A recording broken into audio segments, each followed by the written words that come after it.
Aena était une jeune fille de 14 ans, vivant dans une ville animée au cœur de l'Afrique. Issue d'une famille prospère, ses parents, Bella et Kofi, lui offraient une vie de confort et de privilèges. Leur maison était grande, bien meublée, et chaque jour, ils avaient tout ce qu'ils désiraient. Mais malgré tout ce luxe, Aena ne semblait jamais être satisfaite. C'était comme si un vide invisible grandissait en elle, un vide qu'elle tentait de combler de manière maladroite et insatiable. À l'école, Aena était une élève brillante, mais son comportement avait quelque chose de particulier. Elle n'était pas seulement intéressée par ses études, mais aussi par les collations de ses camarades. Chaque jour, elle observait avidement les boîtes de goûter des autres élèves, se demandant pourquoi ce qu'elle avait à la maison ne suffisait pas. Elle enviait ceux qui avaient des friandises spéciales, des sucreries exotiques, des biscuits qu'elle n'avait pas chez elle. Les autres élèves, par gentillesse, lui en offraient parfois un peu, mais cela ne faisait qu'empirer les choses. Aena voulait toujours plus. À chaque récréation, elle sollicitait ses camarades pour qu'ils lui donnent une part de leur goûter. Même si sa propre famille était riche et que ses parents lui permettaient de tout avoir, elle n'arrivait jamais à se contenter de ce qu'elle avait. Elle souhaitait tout ce que les autres possédaient, et même au-delà. Cette insatisfaction constante la mettait dans une position de vulnérabilité. Aena ne comprenait pas que cette quête incessante de possessions matérielles ne ferait que la rendre plus vide. Elle ne réalisait pas que, malgré toutes les richesses qui l'entouraient, elle se laissait envahir par une soif qui ne pourrait jamais être étanchée. Linda, son amie fidèle et chrétienne, l'avertissait souvent que le bonheur ne réside pas dans les biens matériels, mais dans la paix intérieure. Cependant, Aena ne voulait pas entendre. Ses désirs dévorants la conduiraient, sans qu'elle ne le sache encore, à un choix qui allait changer sa vie à jamais. Un jour, alors que l'école venait de commencer après les vacances d'été, Aena fit une rencontre qui allait bouleverser sa vie à jamais. Ce jour-là, une nouvelle élève avait rejoint leur classe. Elle s'appelait Maleka, une jeune fille qui semblait avoir tout pour plaire, belle, confiante, et entourée d'une aura de mystère qui fascinait tous les autres élèves. Cependant, il y avait quelque chose de particulier chez Maleka. Tandis qu'elle se liait facilement d'amitié avec les autres filles, elle évitait de manière subtile mais évidente Aena. Cela n'échappa pas à l'attention d'Aena, qui était habituée à être au centre de toutes les attentions. Maleka, bien qu'élégante et sociable, ne cherchait pas à se faire des amis pour des raisons sincères. Elle avait une mission secrète, un objectif bien précis qu'elle devait accomplir, et cela commença à se dessiner le jour où elle invita Aena à son domicile. Maleka, voyant la soif insatiable d'Aena pour les douceurs et sucreries, pensa qu'elle pourrait l'utiliser à son avantage. Le mercredi suivant, après les cours, Maleka invita Aena à la suivre chez elle. Aena, bien sûr, n'hésita pas. C'était l'occasion rêvée de goûter à des sucreries encore plus délicieuses, des choses que sa famille n'achetait jamais. Maleka vivait dans un quartier plus tranquille de la ville, loin du tumulte de l'école. Lorsqu'Aena arriva devant la maison de Maleka, elle fut frappée par la beauté et l'élégance de la demeure. C'était une grande maison, entourée d'un jardin bien entretenu, mais ce n'était pas la maison qui attirait l'attention d'Aena. C'était l'odeur alléchante de gâteaux et de bonbons qui s'échappait de l'intérieur. Elle suivit Maleka à l'intérieur, impatiente de découvrir ce que l'on lui avait réservé. Ils s'assirent dans un salon magnifiquement décoré, où l'atmosphère était calme, presque mystique. La grand-mère de Maleka, Maman Badu, était là, assise dans un fauteuil en bois sculpté, avec un regard intense et pénétrant. Elle observait Aena avec une curiosité qui la mettait légèrement mal à l'aise, mais elle se rassura en voyant un grand plat de bonbons et de gâteaux posés sur la table basse. « Tu as faim, ma chère ?» demanda Maman Badu d'une voix douce, mais avec une autorité qui était difficile à ignorer. Aena acquiesça, les yeux brillants. Maleka, tout sourire, lui tendit un chocolat qu'elle avait soigneusement choisi. C'était un chocolat rare, le genre de douceur que l'on n'avait pas l'habitude de voir, ni dans les magasins du quartier, ni dans la maison d'Aena. L'odeur était envoûtante, presque magique, et Aena ne résista pas à la tentation. Elle prit le chocolat et le savourait avec délectation, sentant la douceur se répandre dans son palais. Maman Badu observa attentivement Aena, un léger sourire sur ses lèvres, comme si elle savait quelque chose qu'Aena ignorait. « Tu sembles avoir une grande soif de ce qui est rare et précieux, ma fille, dit-elle, sa voix empreinte de sagesse. » Aena, qui était plongée dans le plaisir du chocolat, ne comprit pas tout de suite la signification de ces paroles. Mais elle était déjà captée, envoûtée par ce que Maman Badu représentait. La vieille femme, bien que douce et calme, dégageait une aura de puissance étrange qui ne laissait personne indifférent. « Tu vois, continua Maman Badu, le désir de ce que l'on n'a pas est une chose puissante. Mais il faut être prudent. Ce que l'on désire n'est pas toujours ce qui nous est destiné. Aena, un peu perplexe, leva les yeux vers Maman Badu, mais ne dit rien. Elle n'était pas sûre de comprendre ce que cela signifiait, mais la vieille dame semblait sage et avait un air bienveillant. La conversation se poursuivit, et Maman Badu parla de choses mystérieuses, des pouvoirs de la nature, des esprits et des énergies invisibles. À chaque mot, Aena sentait une curiosité grandissante, une envie de savoir plus, mais aussi une part de méfiance qu'elle ne pouvait expliquer. Si tu continues sur ce chemin de vouloir toujours plus, ma chère, tu pourrais bien perdre ce que tu cherches à gagner, dit Maman Badu d'un ton prophétique. Mais si tu acceptes l'offre que je te fais, alors peut-être que tu trouveras ce que tu cherches. Aena, excitée par l'idée de pouvoir avoir ce qu'elle voulait vraiment, sans réfléchir à l'ampleur de ce qu'elle acceptait, répondit précipitamment. Qu'est-ce que je dois faire pour obtenir ce que je veux? Je veux goûter à toutes ces choses rares, toutes ces sucreries que je n'ai jamais eues. Maman Badu, avec un regard pénétrant, sourit mystérieusement. Il suffit de donner ce que tu as de plus précieux, ma fille, ton âme. Une fois que tu m'auras donné ce que tu détiens, tu auras accès à tout ce que tu désires. Les bonbons, les gâteaux, les richesses, tout ce que tu vois et plus encore. Aena, séduite par l'idée de combler enfin ce vide en elle, accepta sans réfléchir. Le chocolat qu'elle avait mangé semblait avoir un effet envoûtant, comme une promesse de pouvoir infini. Maman Badu lui tendit une petite fiole remplie d'un liquide étrange et dit « Bois cela, et ton destin changera à jamais. » Aena, absorbée par ses désirs, prit la fiole et but la substance sans hésiter. Elle sentit une chaleur étrange parcourir son corps, et une lourde sensation d'épuisement l'envahit, comme si elle venait de commettre un acte irréversible. Mais elle n'eut pas le temps de réfléchir davantage. Maman Badu lui sourit, satisfaite. « Tu as fait un choix, ma fille. Et maintenant, tu feras partie de notre monde. » Aena ne savait pas encore que cette rencontre avec Maman Badu et le chocolat envoûté allait marquer le début de sa chute, et que son esprit insatisfait l'avait conduite vers un piège dont il serait difficile de sortir. La transformation d'Aena ne tarda pas à se manifester après qu'elle ait accepté l'offre de Maman Badu. Ce fut une métamorphose lente mais inéluctable, comme la naissance d'une tempête sous un ciel apparemment serein. À la suite de sa rencontre avec la grand-mère de Maleka, Aena ressentit une satisfaction immédiate. Elle se sentit comblée, comme si une partie d'elle-même avait trouvé ce qu'elle cherchait depuis si longtemps. Le chocolat magique, en l'enivrant, apporta une sensation de plénitude qui sembla répondre à ses désirs les plus profonds. Elle ne comprenait pas encore l'ampleur de ce qu'elle venait de faire, mais l'euphorie qu'elle ressentait était telle qu'elle se sentait invincible.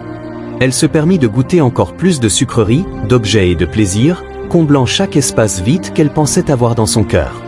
Au début, les effets de la transformation furent subtils.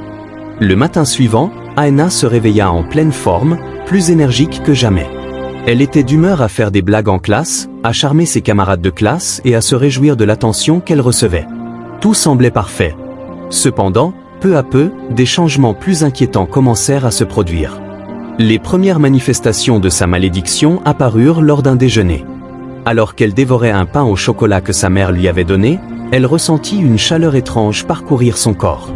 C'était comme si une énergie nouvelle circulait en elle, mais cette énergie était différente, elle était envahissante. Aena se sentit soudainement plus puissante, plus dominatrice, mais aussi plus froide. Elle n'avait plus d'appétit pour les plats que sa mère préparait avec amour, tout semblait fade et sans intérêt. Elle chercha sans cesse des sucreries plus exotiques, des plaisirs instantanés, oubliant les repas familiaux et les conversations douces. Elle voulait plus, toujours plus. Les effets de la malédiction se firent ressentir dans son comportement à l'école. Aena, d'habitude amicale et respectueuse, se montra plus insouciante et arrogante envers ses camarades. Lorsqu'elle réclamait des morceaux de gâteau ou des friandises aux autres élèves, elle ne se contentait plus de ce qu'elle recevait. Son désir ne semblait plus avoir de limite. Les autres élèves commencèrent à remarquer qu'elle était devenue plus exigeante, plus capricieuse. Mais ce n'était pas tout. Aena ressentait une nouvelle force en elle, un besoin de dominer et de manipuler les situations à son avantage. Elle voulait être au centre de tout, et rien ne semblait pouvoir la combler. C'était comme si un vide, autrefois perceptible, avait disparu, mais qu'à la place, un désir insatiable s'était développé en elle.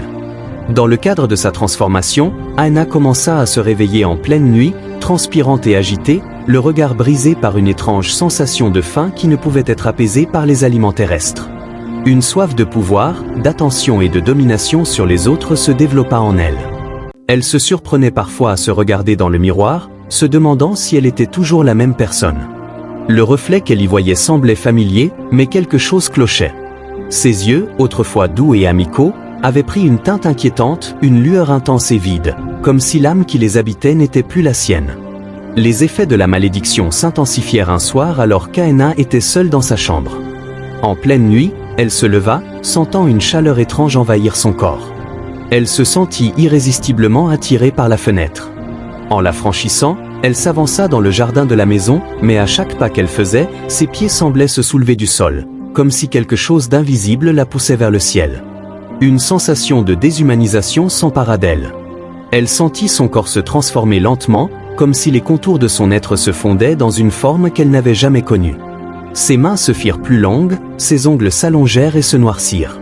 Son visage se déforma légèrement, ses traits devenant plus durs et menaçants.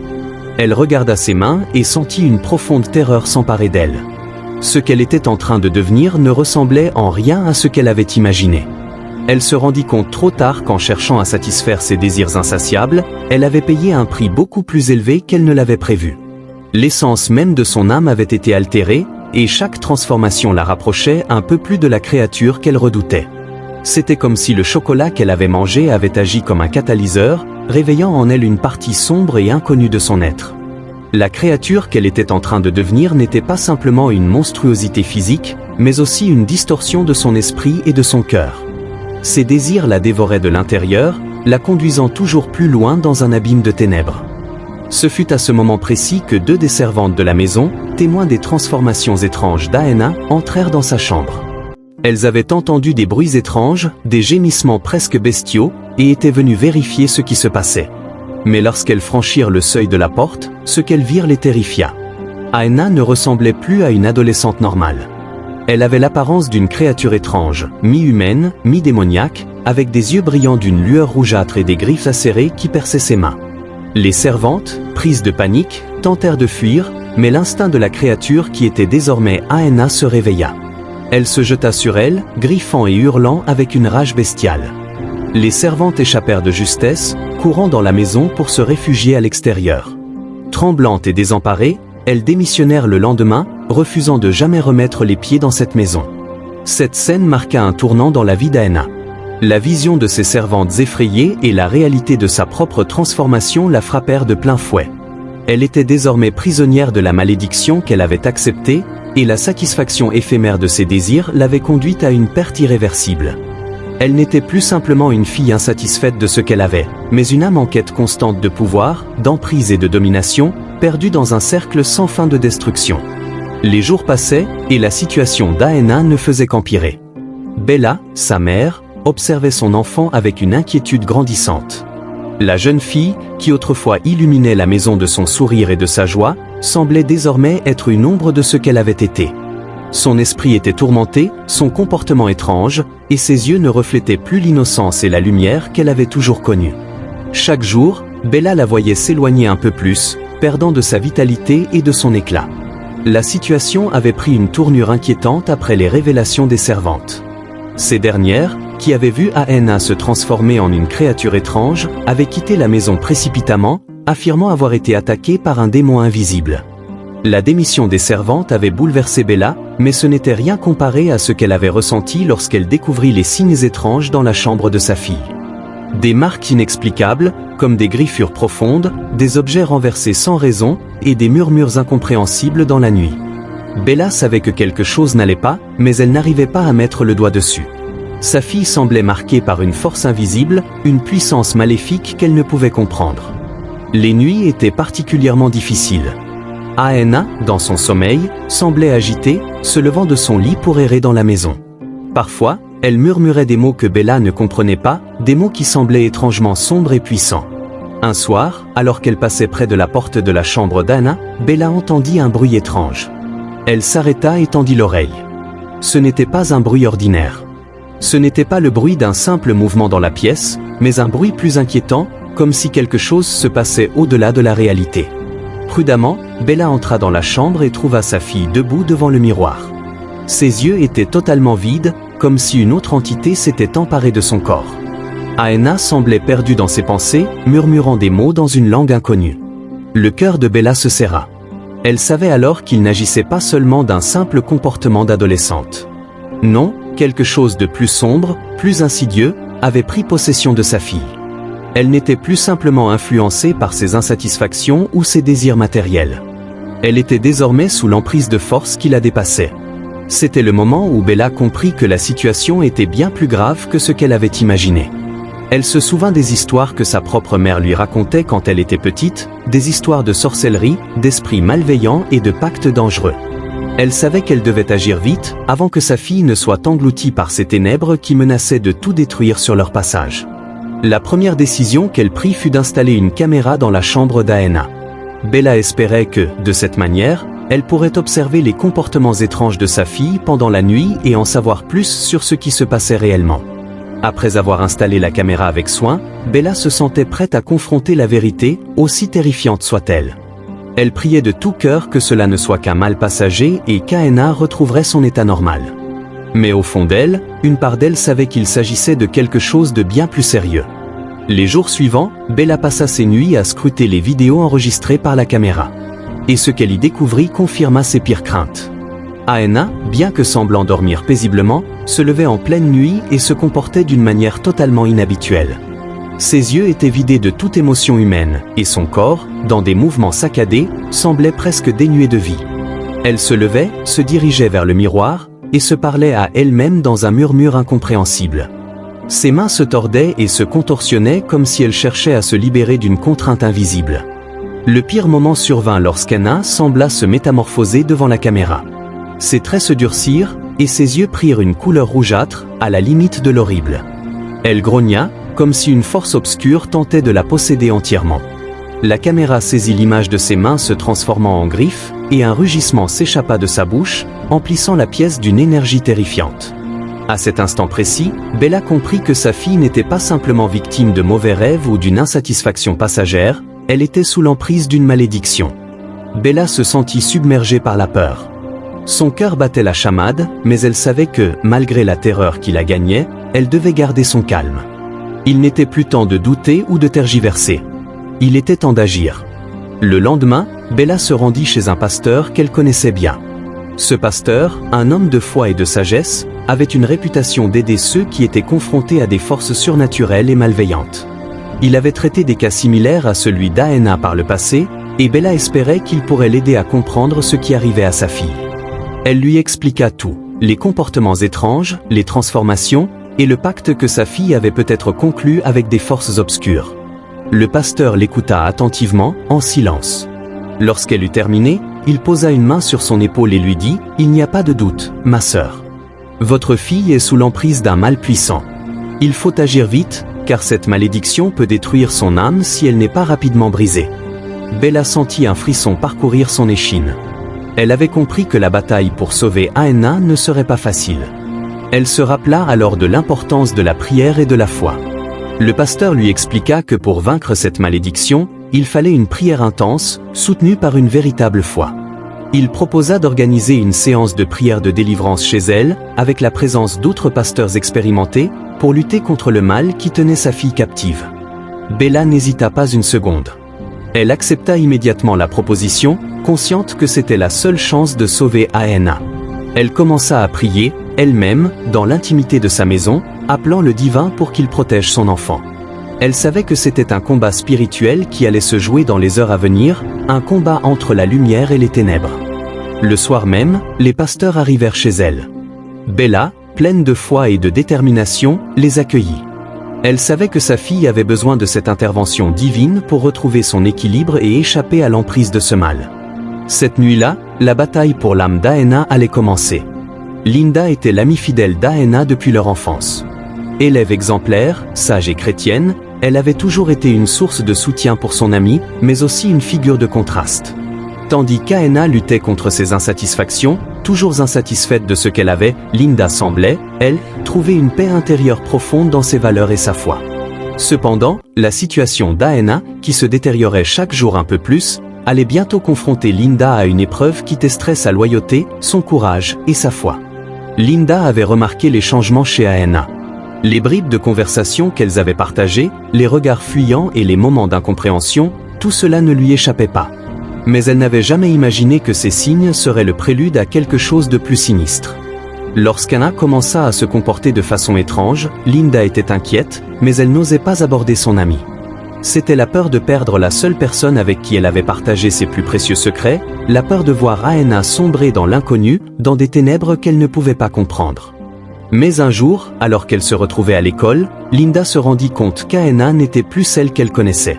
C'était comme si son amie s'était laissée emporter par une vague puissante qui la propulsait dans un abîme.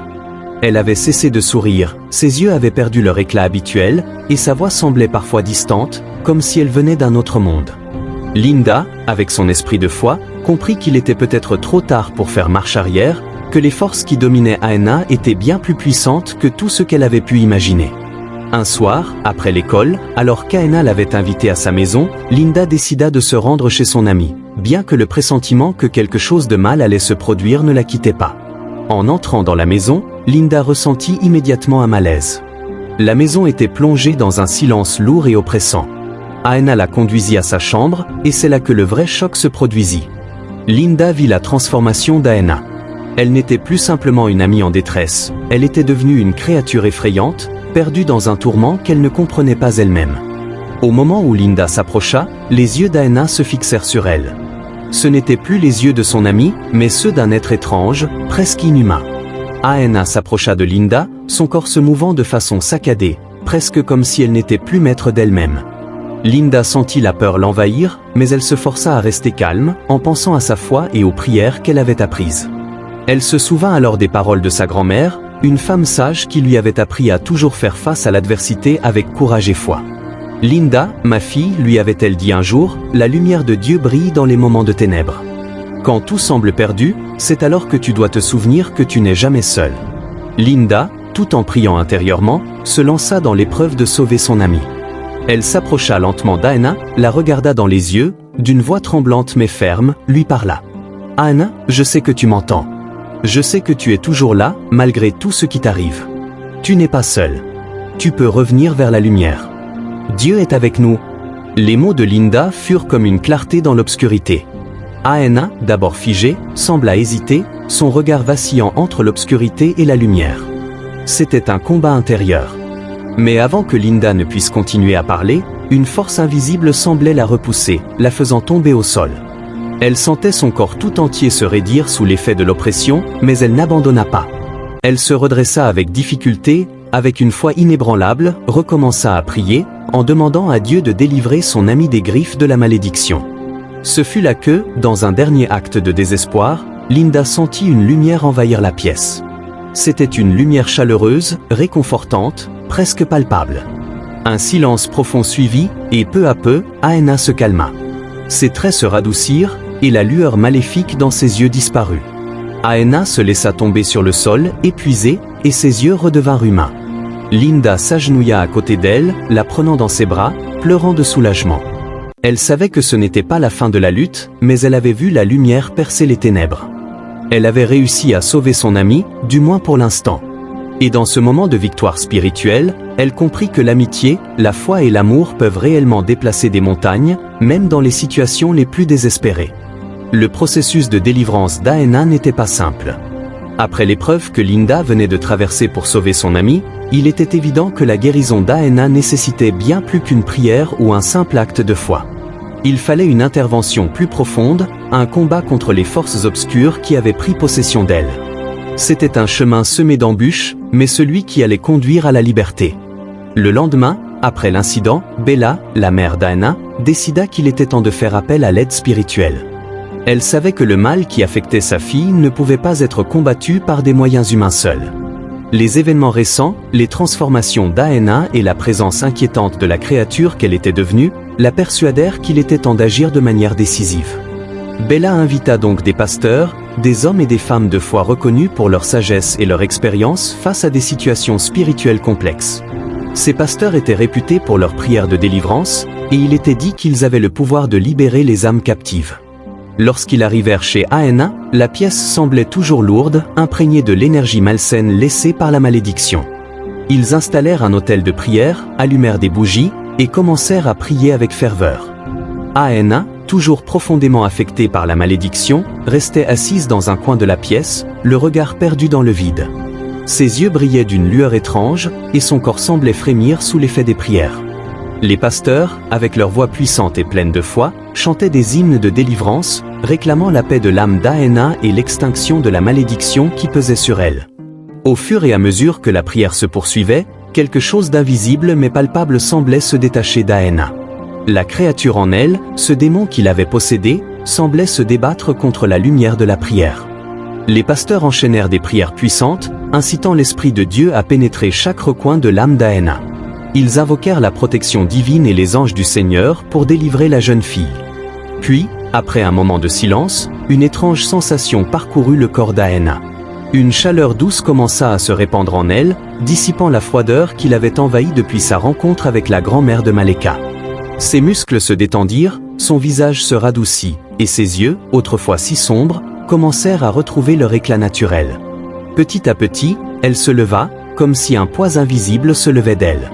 Bella, témoin de cette scène émouvante, se jeta dans les bras de sa fille en pleurant, remplie de soulagement. Aena, d'abord en silence, se laissa aller à la guérison. Elle se souvint alors des paroles de sa mère, des enseignements de sa grand-mère, et de la sagesse de son amie Linda. Le chemin de la guérison n'avait pas été facile, mais il avait permis à Aena de comprendre que la vraie satisfaction ne venait pas de la possession matérielle ou de l'accumulation, mais de l'équilibre intérieur, de la paix et de l'amour que l'on porte aux autres. Le processus de délivrance, bien que douloureux, laissait place à une transformation. Aena, en se libérant de l'emprise du démon, se retrouvait face à une nouvelle version d'elle-même. Une version plus sage, plus humble, prête à changer sa vie pour trouver l'épanouissement dans des valeurs profondes. Elle savait désormais que la quête de satisfaction ne devait pas être guidée par la cupidité ou l'orgueil, mais par la générosité, la gratitude et la sagesse. Elle avait été sauvée, non seulement de la malédiction, mais aussi de l'illusion de la quête sans fin de quelque chose qu'elle pensait manquer. Ainsi, Aena, transformée par la délivrance et la guérison, commença un nouveau chapitre de sa vie, un chapitre empreint de gratitude, de foi et de sagesse. Elle apprit à apprécier ce qu'elle avait et à donner de son temps et de son amour à ceux qui en avaient besoin, renforçant ainsi son lien avec sa famille, ses amis et son Dieu. Après avoir traversé les ténèbres de la possession et de la malédiction, Aena se retrouva à la croisée des chemins. Sa transformation en créature démoniaque, résultat de sa quête insatiable de satisfaction, l'avait poussée au bord du gouffre. Cependant, grâce à l'amour inébranlable de sa mère, Bella, et à la puissance de la prière et de la foi, Aena fut délivrée de l'emprise des ténèbres. Mais la rédemption ne venait pas seulement de sa guérison physique et spirituelle. Elle était aussi l'aboutissement d'une profonde transformation intérieure.